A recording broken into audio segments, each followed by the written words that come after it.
ጤና ይስጥልኝ። አርዕስተ ዜናውን በማስቀደም ዕለታዊ መረጃዎችን የምናሰማችሁ ይሆናል።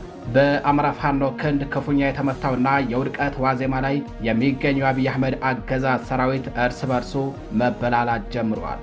አጥቢያ ሌሊቱን በኮን ከተማ በአድማ ብተናና በመከላከያ ሰራዊት መካከል በተቀሰቀሰ ከባድ የእርስ በርስ ተኩስ ከተማዋ ስትናጥ ያደረች ሲሆን በጋሸና ከተማ ደግሞ ወደ ፋኖ ልትቀላቀሉ ትችላላችሁ በሚል ሰበብ ሁለት የአማራ ተወላጅ ወታደሮች በገዛ አዛዦቻቸው አረመኔያዊ ግድያ ተፈጽሞባቸዋል። ይህ የአገዛዙ መዋቅር መፈራረስ የፋኖን የድል ጉዞ ያፋጠነና ቅጥረኛው ሰራዊት አማራጭ አጥቶ ወደ ህዝባዊ ትግሉ እየተመመ መሆኑን ያሳየ ነው ተብሏል። ታደምጡታላችሁ። በሌላኛው መረጃችን የሚሊሻ አባሉ ከፋኖ የተሰጠውን ተልዕኮ በመቀበል በካምፕ ውስጥ በከፈተው ድንገተኛ ጥቃት ከ15 በላይ ያገዛዙ ወታደሮችን ደምስሶ ፋኖን ተቀላቀለም።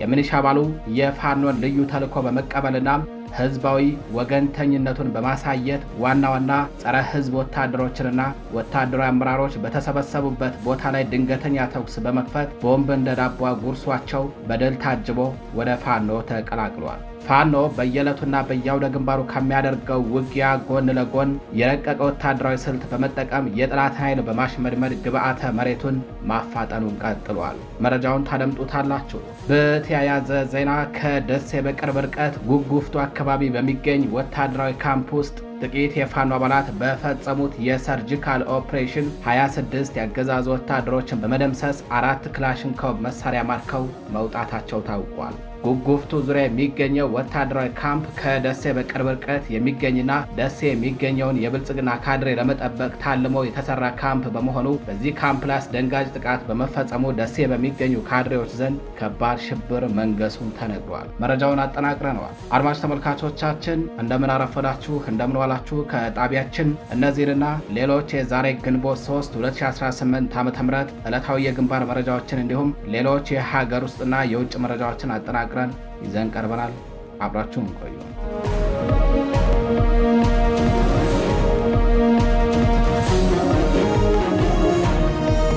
ወደ ቀዳሚው መረጃችን እናልፋለን።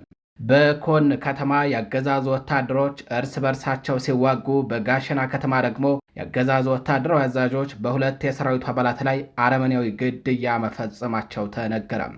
የኮን ከተማው የእርስ በርስ ፍልሚያና በጋሸና ከተማ የተፈጸመው አረመኔያዊ ግድያ የብልጽግና ሰራዊት በጥልቅ መፈረካከስ ውስጥ መግባቱን በገሃድ ያሳየ ነው። በአማራ ፋኖ ክንድ ክፉኛ የተመታውና በቁም ቅዠት ውስጥ የገባው የአብይ አህመድ ወራሪ ሰራዊት እርስ በርሱ መበላላት ጀምረዋል። በኮን ከተማ ትናንት ግንቦት 2 2018 ዓ.ም ለዛሬ አጥቢያ ሌሊት በአድማ ብተናና በመከላከያ ሰራዊት መካከል በተቀሰቀሰ ከባድ የተኩስ ልውውጥ ከተማዋ ስትናጥ ያደረች ሲሆን በጋሸና ከተማ ደግሞ ወደ ፋኖ ልትቀላቀሉ ነው በሚል ሰበብ ሁለት የአማራ ተወላጅ ወታደሮች በገዛ ጀነራሎቻቸው እጅግ አሰቃቂ በሆነ ሁኔታ እንዲገደሉ ተደርገዋል።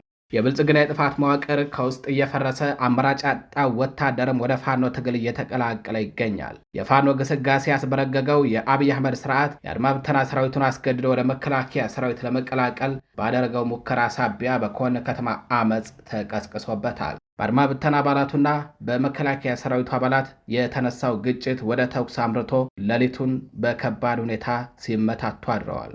የስርዓቱ መፈራረስ ያስጨነቃቸው የብልጽግና ጀነራሎች በጋሸና ግንባር ሁለት የአማራ ተወላጆችን ወደ ፋኖ ልትሄዱ ነው በሚል ጥርጣሬም ገድለዋቸው አድረዋል።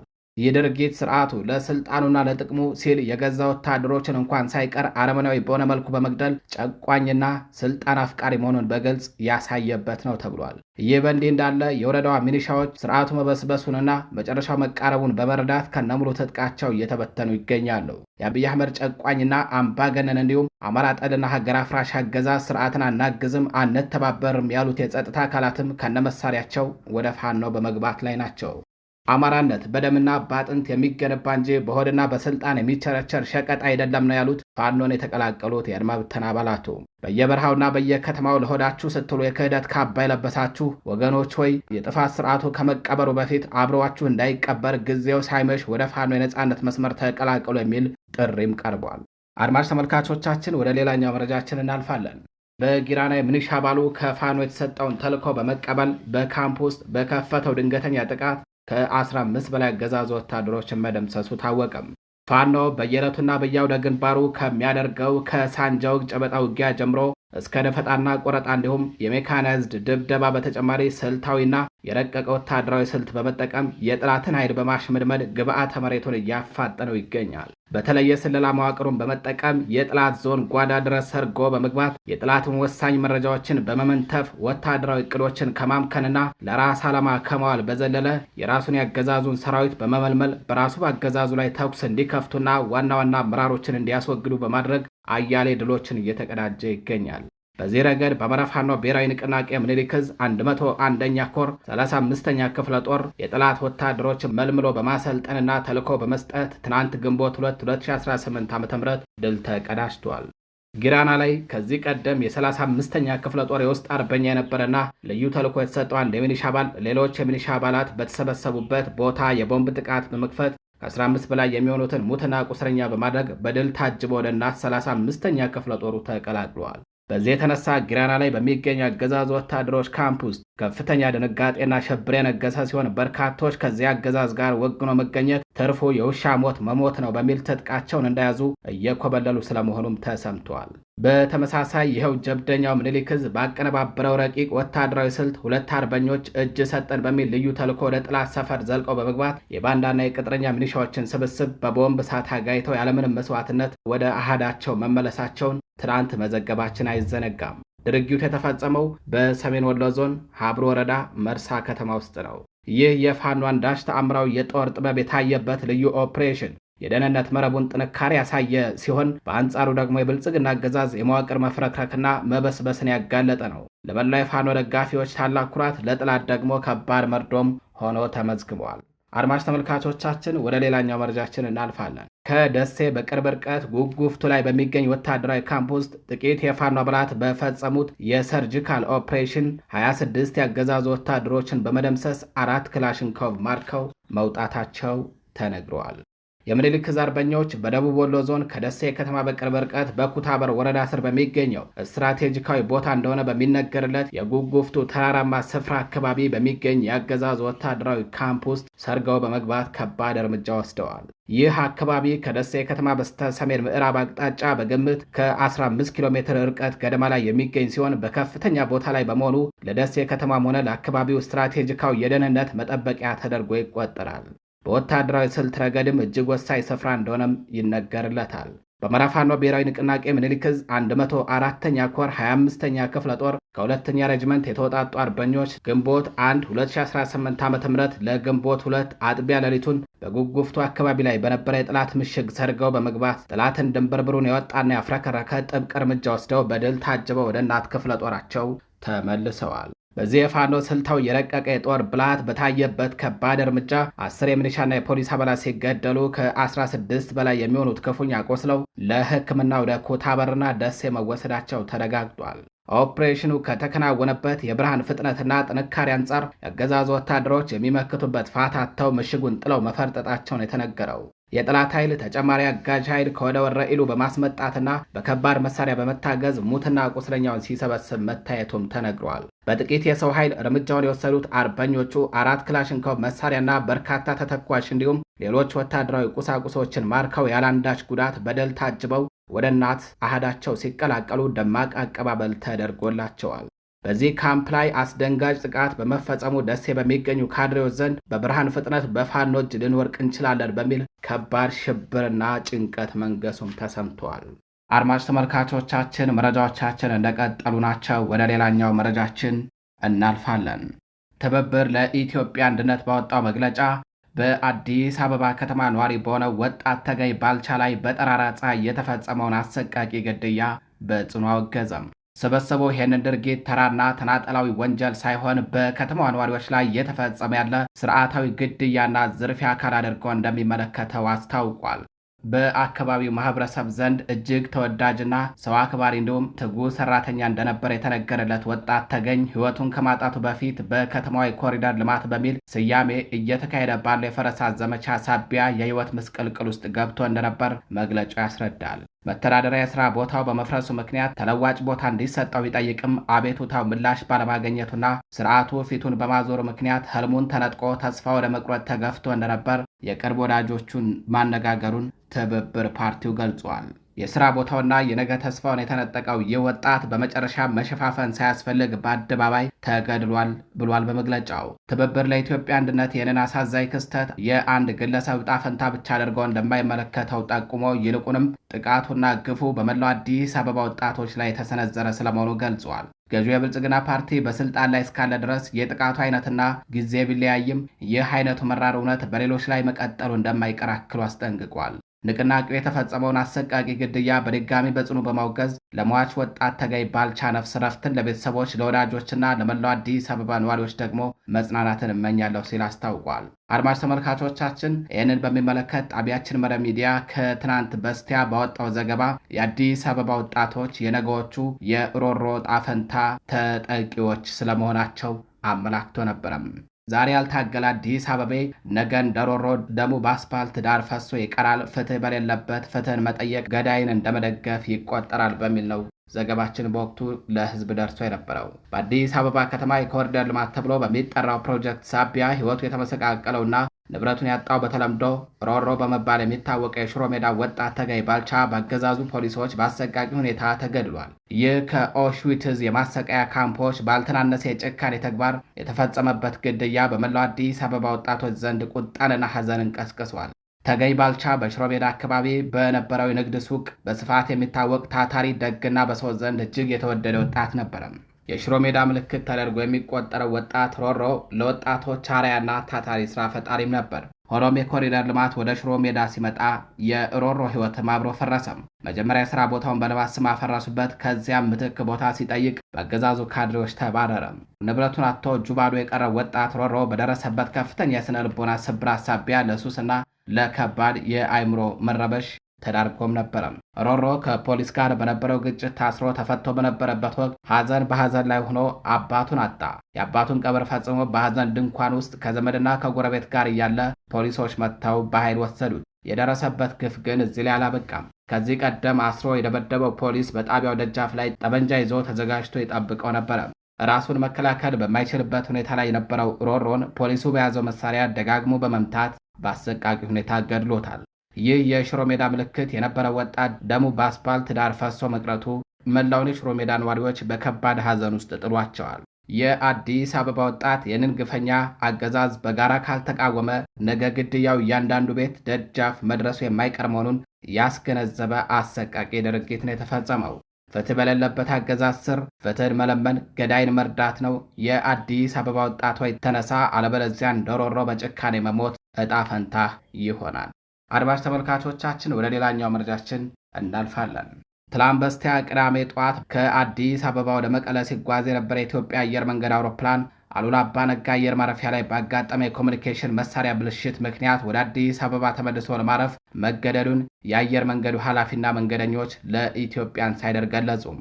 አውሮፕላኑ ጠዋት 12 ሰዓት ከ15 ላይ አዲስ አበባ ተነስቶ 1 ሰዓት ከ50 ላይ መቀለ እንዲያርፍ ፕሮግራም ተይዞለት የነበረ ቢሆንም በመቀለ ሳያርፍ 2 ሰዓት ከ45 አካባቢ አዲስ አበባ ተመልሷል። በዚህ በረራ ላይ የነበሩ አንድ መንገደኛ እንደገለጹት አብራሪው በመቀለ አየር ማረፊያ መሳሪያ ላይ የብልሽት ችግር በመኖሩ ምክንያት እየተመለሱ መሆኑን ነግረዋቸዋል። አንድ የመቀለ ከተማ ኗሪ አውሮፕላኑ ወደ አየር ማረፊያው ሲጠጋ ማየታቸው፣ ነገር ግን መንገደኞች ባለመውጣታቸውና ስልክም ባለመስራቱ ምክንያት በኋላ ላይ በቴክኒክ ችግር ወደ አዲስ አበባ መመለሱን በሜሴጅ ወይንም በጽሑፍ መልእክት እንደተነገራቸው ገልጸዋል። መንገደኞቹ ወደ አዲስ አበባ ከተመለሱ በኋላ ለሰዓታት ከአውሮፕላን ሳይወርዱ መቆየታቸውን በውስጣቸው ድንጋጤ እንደፈጠረባቸው አልሸሸጉም። ይህ የአውሮፕላን በረራ መስተጓጓል በትግራይ ክልል እንደ አዲስ የተፈጠረውን የፖለቲካ ውጥረትን ተከትሎ የመጣ በመሆኑ በነዋሪዎችና በመንገደኞች ዘንድ ስጋትን ፈጥሯል። ክልሉ ዳግም ወደ ጦርነት ሊገባ ይችላል የሚል ፍራቻም አሳድሯል። የዚህ ስጋት መነሻ በህወሓት መሪዎችና በፌዴራል መንግስት እንዲሁም በጊዜያዊ አስተዳደሩ መካከል ያለው መቃቃር ነው። በቅርቡ የትግራይ ክልል ምክር ቤት ወደ ስራ ተመልሶ ዶክተር ደብረጽዮን ገብረ ሚካኤልን ፕሬዝዳንት አድርጎ መምረጡና እሳቸውም ከካቢኔያቸው ጋር የመጀመሪያ ስብሰባ ማድረጋቸው ውጥረቱን አባብሶታል። በተለይ በዚሁ ስብሰባ ወቅት በመቀለ ከተማ የጦር ጀት ሲያንዣብብ መታየቱ በማህበራዊ ሚዲያዎች ላይ መነጋገሪያ ሆኗል። በተጨማሪም የትግራይ ክልል ጊዜያዊ አስተዳደር ፕሬዝዳንት ሌተናል ጀነራል ታደሰ ወረደ ባወጡት መግለጫ የዶክተር ደብረጽዮን ካቢኔ ስብሰባ ላይ በቀጣይ ወደ አደገኛ መንገድ የሚያስገባና ስልጣንን በጉልበት እየያዘ ያለ ኃይል ድርጊት መሆኑን አስጠንቅቀው ነበረ። ምንም እንኳን በፖለቲካዊ ውጥረቱ ምክንያት የበረራ መስተጓጎሉ የተለየ ትርጉም ቢሰጠውም የኢትዮጵያ አየር መንገድ ችግሩ ከቴክኒክ ብልሽት ጋር ብቻ የተያያዘ መሆኑን ገልጸዋል። የአየር መንገዱ የንግድ ዘርፍ ኃላፊ አቶ ለማ ያደቻ ለኢትዮጵያ ኢንሳይደር እንደተናገሩት አውሮፕላኑ ሊያርፍ ሲል የመሬት ላይ የኮሚኒኬሽን መሳሪያ ባለመስራቱ ምክንያት ወደ አዲስ አበባ ለመመለስ ተገዷል ብለዋል። ችግሩ ከተስተካከለ በኋላ አውሮፕላኑ ተመልሶ ሄዶ አርፏል ሲሉም አቶ ለማ አብራርተዋል። ተጓዦቹ ከሰዓታት ቆይታ በኋላ በዚያው አውሮፕላን ዳግም በመጓዝ በሰላም ወደ መቀለ መድረሳቸው ተረጋግጧል። የኢትዮጵያ አየር መንገድ ከትናንት እሁድ ጀምሮ እስከ ዛሬ ሰኞና ሌሎች ቀናቶች ተከታታይ በረራዎችን እንደሚያደርግም አስታውቋል። አድማጭ ተመልካቾቻችን ትላንት መጋቢት 2 2018 ዓ.ም በምሽት ዜና ወጃችን ጣቢያችን መረብ ሚዲያ ባስተላለፈው መረጃና ባጣራው መሰረት የበረራው መስተጓጎል ሊፈጠር የቻለው የህወሓት አመራሮችና ጀነራሎች ራሳቸውንና ህዝባቸውን ከድሮን ጥቃት ለመከላከል አየር መንገዱ የሚጠቀምባቸውን የጂፒኤስ ማፈኛ ማለትም ጃሚንግ መሳሪያዎችን ስለመጠቀማቸው ለማረጋገጥ ተችሏል። የህወሓት ኃይሎች ራሳቸውንና ህዝባቸውን ደህንነት ለመጠበቅ ድሮኖች ኢላማቸውን እንዳያገኙ የሚያደርጉ የጂፒኤስ ማፈኛ መሳሪያዎችን በስፋት ስለመጠቀማቸው ነው የተነገረው። ድሮኖች ኢላማቸውን ለመምታት የሚጠቀሙበትን ሲስተም ለማደንዘዝ የተዘረጉ እነዚህ መሳሪያዎች የሲቪል አውሮፕላኑ የሬዲዮና የጂፒኤስ ግንኙነትን እንዳቋረጡትም ታውቋል። ሀገር አፍራሹ የብልጽግና አገዛዝ የመቀለ አሉላ አባ ነጋ አውሮፕላን ማረፊያ የጂፒኤስ ሲስተምን ለድሮን ጥቃት መጠቀሚያነትም እየተገለገለበት በመሆኑ የህወሓት ኃይሎች ይህንን የድሮን ጥቃት ለመከላከል ሲሉ የጃሚንግ ሲስተም መጠቀማቸውም ተሰምቷል። በዚህ ምክንያት ነው በረራው ሊቋረጥ የቻለውን የተባለው። አሁን ግን ችግሮች እንደተመለሱና ዳግም በረራም እንደተጀመረ የኢትዮጵያ አየር መንገድ አስታውቋል። አድማጭ ተመልካቾቻችን ወደ ሌላኛው መረጃችን እናልፋለን። የአዲግራት ካቶሊካዊት ሀገረ ስብከት ጳጳስ የሆኑት አቡነ ተስፋ ስላሴ መድህን በሳውዲ አረቢያ የሞት ፍርድ ተፈርዶባቸው በሞት አፋፍ ላይ የሚገኙ ከ200 በላይ ኢትዮጵያውያን ወጣቶች ሕይወታቸውን ለመታደግ ዓለም አቀፉ ማህበረሰብ በአስቸኳይ ጣልቃ እንዲገባ ጥሪ ያቀረቡ። እነዚህ ኢትዮጵያውያን ወጣቶች በደቡባዊ ሳውዲ አረቢያ አሲር ግዛት ውስጥ በሚገኘው የካሚስ ሙሻይት ማረሚያ ቤት ውስጥ ታስረው እንደሚገኙ የተዘገበ ሲሆን የጅምላ የሞት ፍርድ የተላለፈባቸው ከአደገኛ እጽ ጋር በተያያዘ ወንጀሎች ተጠርጥረው መሆኑ ተመላክቷል።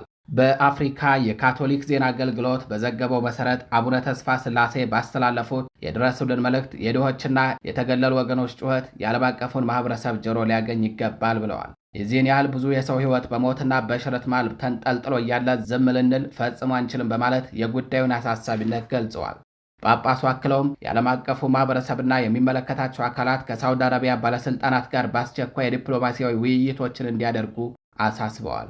ከዚህ በተጨማሪ ሰብአዊ ክብርን ከሚያዋርደውና ሕይወትን ከሚያጠፋው የካፒታል ቅጣት ማለትም የሞት ፍርድ ይልቅ ወጣቶቹ ስህተታቸውን አርመውና ታንጸው ለማህበረሰቡ ሊቀላቀሉ የሚችሉበት ሌላ አማራጭ የቅጣት እርምጃ እንዲወሰድ አጥብቀው ተማጽነዋል።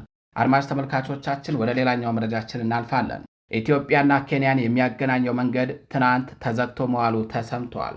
ኢትዮጵያና ኬንያን የሚያገናኘው ከሶሎሎ እስከ ሞያሌ የተዘረጋ አውራ ጎዳና ትናንት ሙሉ ቀን ዝግ ሆኖ መዋሉ ታውቋል። ለዚህ ደግሞ ምክንያቱ ተቃዋሚዎች መንገዱን በድንጋይና በተቃጠለ ጎማ በመሙላታቸው ነው ተብሏል። የኬንያ ጋዜጦች እንደዘገቡት በሶሎሎ ውስጥ ትናንት ጠዋት አንስቶ ተቃዋሚዎች አደባባይ የወጡ ሲሆን በአካባቢው የሚገኙ 2 ሽማግሌዎች መታገታቸውን ሲቃወሙ ውለዋል።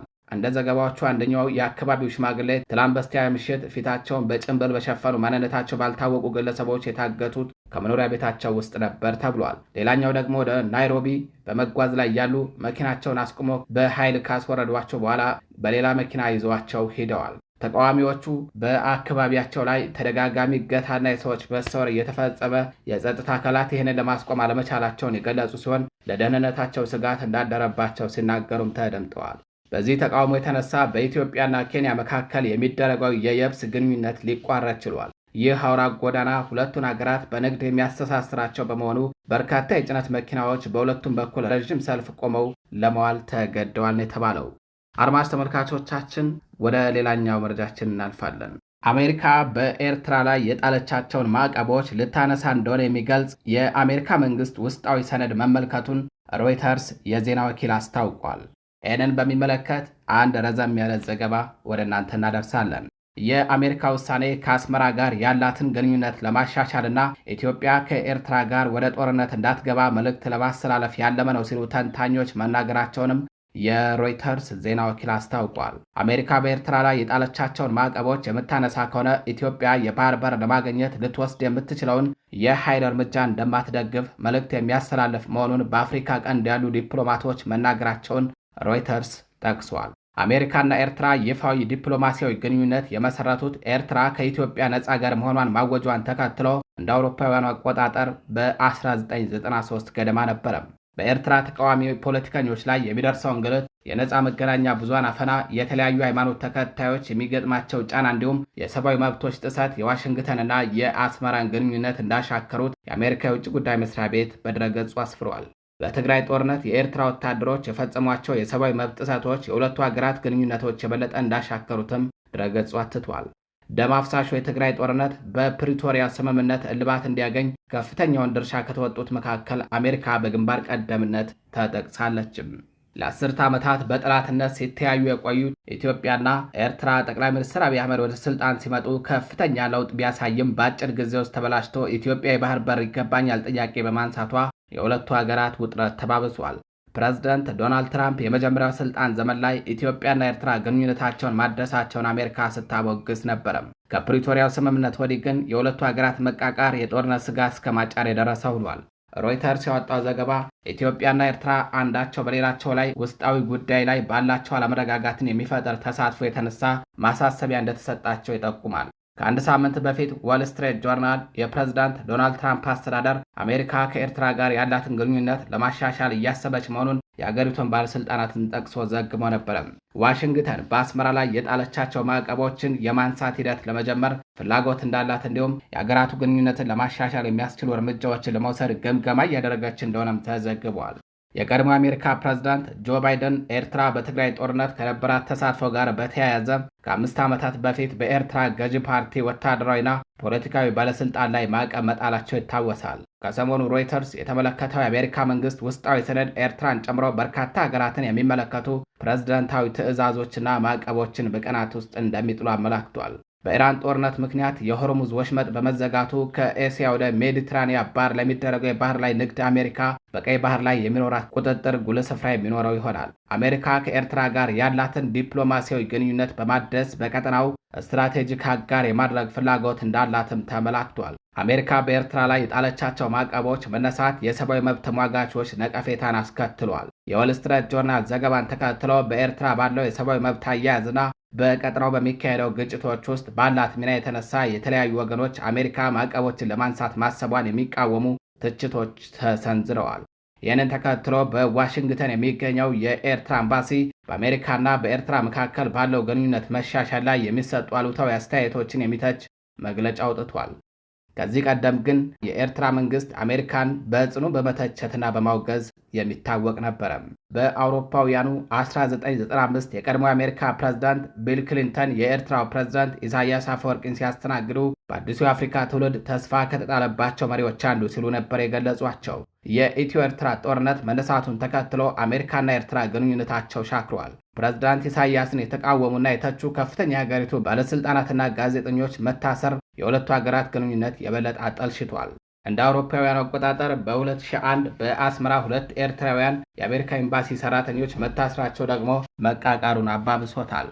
አሜሪካ የኢትዮ ኤርትራን ጦርነት በማስቆም እንዲሁም በአልጀርስ ስምምነት ጉልህ ድርሻ የነበራት ሀገር ብትሆንም የአስመራና የዋሽንግተን ግንኙነት ለዓመታት ሳይሻሻል ዘልቋል።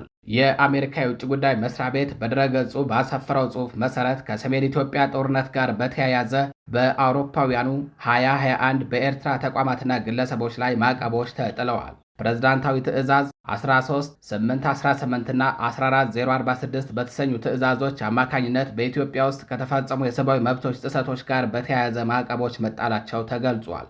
የአሜሪካ ፍላጎት ኤርትራ ቀጠናዊ መረጋጋትን እንዳታውክ መከላከል፣ ሀገሪቷ ዲሞክራሲያዊ ወዳለበት የፖለቲካ ስርዓት እንድትሸጋገር ማስቻል፣ የሃይማኖት ነጻነትን ጨምሮ ሰብአዊ መብቶችን ማስከበር እንዲሁም የምጣኔ ሀብት እድገትን ማረጋገጥ እንደሆነ ድረገጹ ከ4 ዓመታት በፊት የወጣው ጽሑፍ ይጠቁማል። በአውሮፓውያኑ ታህሳስ 2021 የአሜሪካ መንግስት በኤርትራ ገዢ ፓርቲ ህዝባዊ ግንባር ለዲሞክራሲና ለፍትህ ህግዴፍ እንዲሁም ከፓርቲው ጋር ትስስር ባላቸው ህድሪ ትረስትና ሬርሲ ትሬዲንግ ኮርፖሬሽን ላይ ማዕቀብ ጥሏል። በተጨማሪም በኤርትራ መከላከያ ኃይልና በሁለት ከፍተኛ የኤርትራ ባለስልጣናት ላይ እቀባ ተጥሏል። ከ25 ዓመታት በፊት የተቋቋመው ህድሪ ትረስት የተባለው ድርጅት በኤርትራ ገዢ ፓርቲ ህግዴፍ የተመሰረቱ ሁለቱንም የንግድ ተቋማት በስሩ ያቀፈ ነው።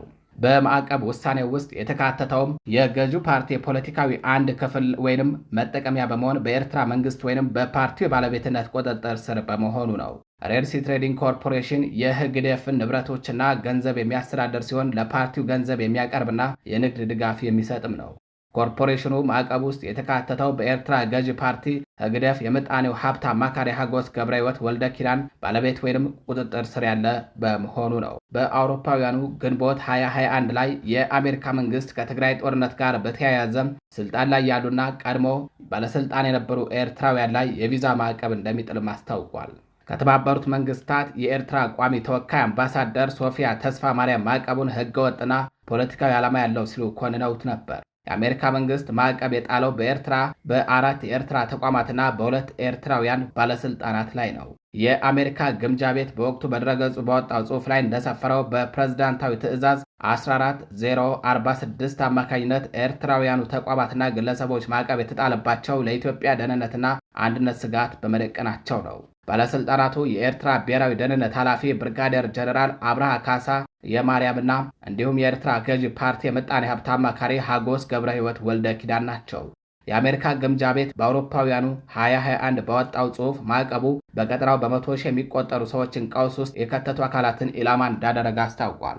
ጽሑፉ ላይ የኤርትራ ኃይሎች በግጭት ውስጥ በኢትዮጵያ በጭፍጨፋ በዝርፊያና በወሲባዊ ጥቃት ተጠያቂ ናቸው ብሏል። የኤርትራ መከላከያ ኃይል ላይ ማዕቀብ የተጣለው ከዝርፊያ፣ ከወሲባዊ ጥቃት፣ ከንጹሃን ግድያና ሰብአዊ እርዳታን ከማስተጓጎሉ ጋር በተያያዘ ክሶች መሆኑ ተገልጿል።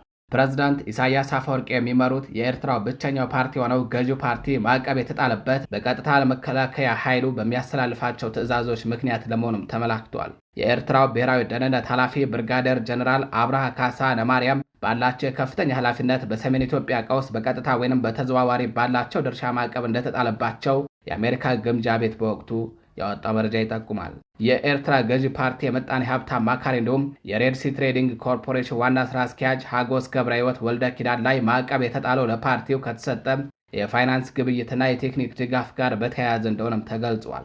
በተጨማሪም የገዢው ፓርቲ ንብረት የሆነው ህድሪ ትረስትና ሬድሲ ትሬዲንግ ኮርፖሬሽንም በማዕቀቡ ውስጥ ተካተዋል። በአውሮፓውያኑ ነሐሴ 2021 ላይ የአሜሪካ ግምጃ ቤት ባወጣው መግለጫ ላይ የኤርትራ ጦር ኃይል ኢታማዦር ሹም ጀነራል ፊሊጶስ ወልደ ዮሐንስ የጅምላ ግድያ፣ ዝርፊያና ወሲባዊ ጥቃትን ጨምሮ ከሰብአዊ መብት ጥሰቶች ጋር በተያያዘ ማዕቀብ እንደተጣለባቸው አስታውቋል። ጀነራል ፊሊጶስ ወልደ ዮሐንስ በአሜሪካ ውስጥ ባላቸው ንብረትና ገንዘብ ላይ እንዲሁም ሌሎች ጥቅማ ጥቅሞች ላይ እቀባ መጣሉን ያወሳል። በአውሮፓውያኑ ታህሳስ 23 2009 የተባበሩት መንግስታት ባሳለፈው ውሳኔ ሀሳብ መሰረት ኤርትራ በሶማሊያ አልሸባብን በመደገፍ ተከሳ ማዕቀቦች ተጥለውባታል። የኢትዮጵያ መንግስት ያቀረበውን ሀሳብ የአውሮፓ ህብረት፣ የአፍሪካ ህብረትና የምስራቅ አፍሪካ የልማት በይነ መንግስታት ባለስልጣናት ኢጋድ መደገፋቸውን ተከትሎ የጸጥታው ምክር ቤት የውሳኔ ሀሳቡን አጽድቋል። በወቅቱ በመንግስታቱ ድርጅት የኤርትራ ተወካይ የነበሩት አምባሳደር አራያ ደስታ ውሳኔውን በአሜሪካና በኢትዮጵያ መንግስታት የተቀነባበረ ውሸተኛና አሳፋሪ ሲሉ ኮንነውት ነበረም። በሶማሊያና ኤርትራ ለዓመታት ምርመራ ከተካሄደ በኋላ አስመራ ለአልሸባብ ታጣቂዎች ድጋፍ መስጠቷን የሚያሳይ እርግጠኛ መረጃ ግን አልተገኘም። ተመድ የጣለውን ማዕቀብ ከ9 ዓመታት በኋላ እንደ አውሮፓውያን አቆጣጠር 2018 ላይ አንስቶታል። አሁን ላይ የአሜሪካ መንግስት ከአስመራ ጋር ያለውን ግንኙነት ለማሻሻል ስለማሰቡ ነው የተነገረው። ዘገባውን ዋቢ ያደረግነው ከቢቢሲ ነው። አድማጭ ተመልካቾቻችን ለዛሬ ግንቦት 3 2018 ዓ.ም ይዘናቸው የነበሩት ዕለታዊ መረጃዎቻችን እነዚህን ይመስላሉ። ቸር ቆዩ።